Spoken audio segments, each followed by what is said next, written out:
Il est récurrent aujourd'hui de constater que beaucoup de personnes regrettent leur union avec leur partenaire après le mariage. Alors que dans le processus du mariage, il y a l'étape de fiançage qui devrait normalement permettre aux deux partenaires de se connaître un peu avant de se mettre ensemble. Quelles sont les causes de ces regrets? Est-ce que les processus avant le mariage ne sont plus respectés? Nous vous posons la question. La première cause, c'est le manque d'amour désintéressé. Le manque d'amour désintéressé. Plusieurs se marient comme ça sans avoir un véritable amour pour la personne. Il y a souvent les critères de base qui sont peut-être mal choisis, qui sont les causes au fait des divorces ou bien des regrets que nous rencontrons. Si au départ, l'homme ou la femme a choisi son conjoint sur des bases de physique et qu'à la longue, que cette morphologie-là change, il y a des regrets. C'est un regret très, très amer parce que l'union de deux personnes, notamment la formation d'un couple, est le départ d'une dynastie. Et lorsque le départ est faussé, il est totalement normal que nous vivons des trucs incohérents, la brutalité, les guerres, et pour n'en citer que ces points-là. La seconde chose, c'est la chair de l'homme. L'homme est toujours insatiable.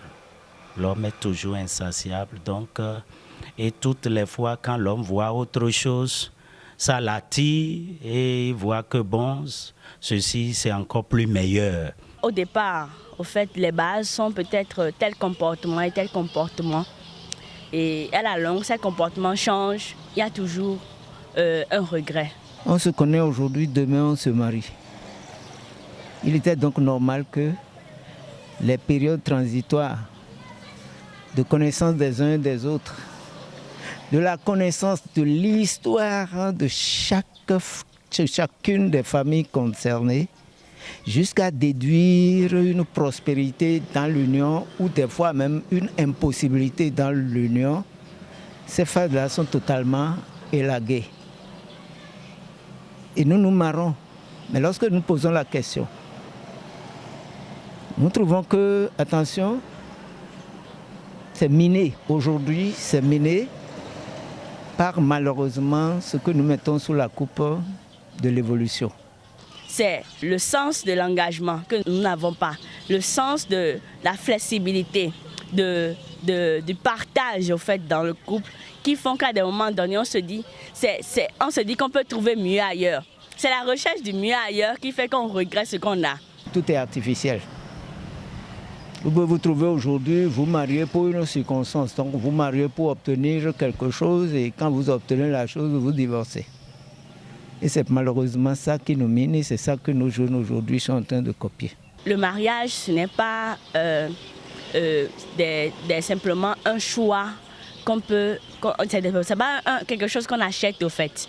Et qu'à un moment donné, on peut décider de dire, bon, ça ne me convient pas, je peux changer de tenue. Non, c'est un engagement, c'est un contrat qu'on signe, c'est une question de responsabilité. Au cours du temps, quand les choses changent, il faut s'adapter, essayer de changer au fait les comportements, les actions qui vous amènent à croire que ce couple-là ne peut plus durer. L'enfant qui n'a pas demandé à naître et qui un matin se retrouve entre une femme et un père qui doivent se gifler tous les matins, s'embrasser à midi, se donner des coups de couteau le soir, le lendemain se présenter au tribunal et après divorcer. Quel est le sort et quelle est l'éducation à donner à cet enfant? Que chacun de nous puissions vraiment revoir notre position dans la vie conjugale. Et le choix qu'on avait fait, ce n'est pas un mauvais choix. Gardons cela et entretenons cela et ça va nous aider.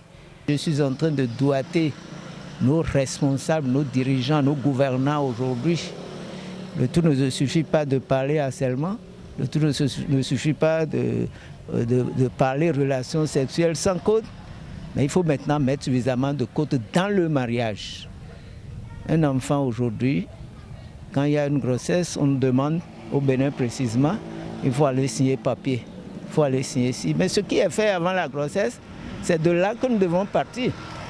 À partir de ce moment, moi, je les invite à revoir ce qu'on appelle le mariage, à obliger certaines démarches qui seront consignées dans les documents administratifs afin que la dernière ligne droite pour le mariage ne puisse arriver.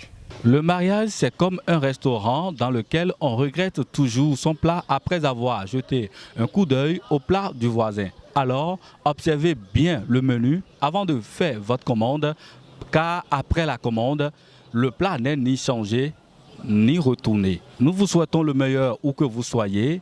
Merci pour votre fidélité à notre égard. À très bientôt.